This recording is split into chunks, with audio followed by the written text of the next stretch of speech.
Arnold's defense for the preservation of 19th century culture is now antiquated in both its application to local issues of his day and in its understanding of social forces, ethical behaviorism, and functions of language.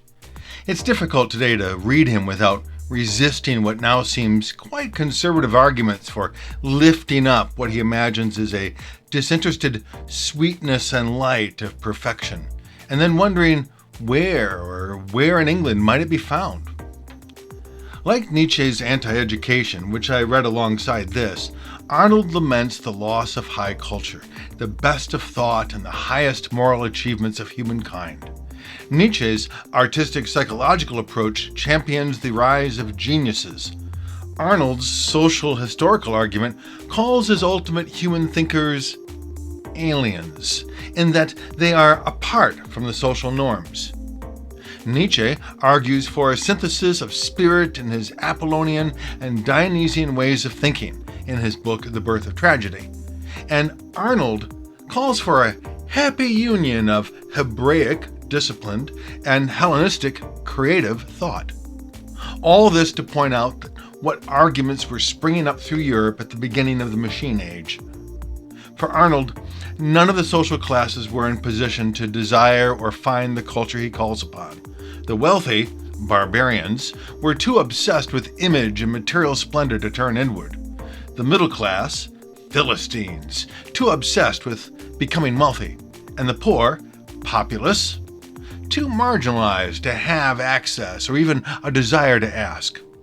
Liberals in government, full of barbarians and Philistines, were too swept up in reforms to desire philosophy. The church, too Hebraic in its rigid dogma, is uninterested in the creative reason that sees things as they are.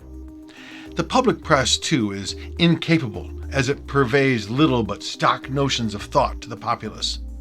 This leaves, of course, the schools. But Arnold, again like Nietzsche, is in despair over their conditions, largely for the same reasons that were true of German schools and of all our schooling today. It is bent to a machine-like model of education designed to teach students to aspire to wealth through workplace skills, thus assigning them to their unimaginative places in society. Knowledge in England's school is never pursued for its own sake, the disinterest which is essential to the high cultural ethic that Arnold wants, but it's always for a motivated acquisition which only serves to cement social classes into place. Surprisingly, for all their laments about schools, both Arnold and Nietzsche consider education to be the key to civilization's survival. And I have to say, I agree.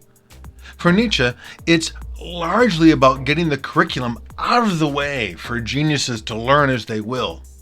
For Arnold, it's about state commitment and regulation of schools, ironically, to reinvigorate curriculum with the humanities. The humanities, he says, will break down the class barriers. State control will wrest it away from religious rigidity, which was dominant in Arnold's time, and a forced disinterest of its teachers will rescue humanity from the machine-thinking anarchy which has set upon it.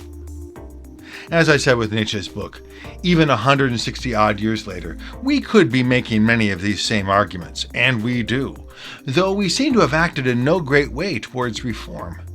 The problem is not the diagnosis especially.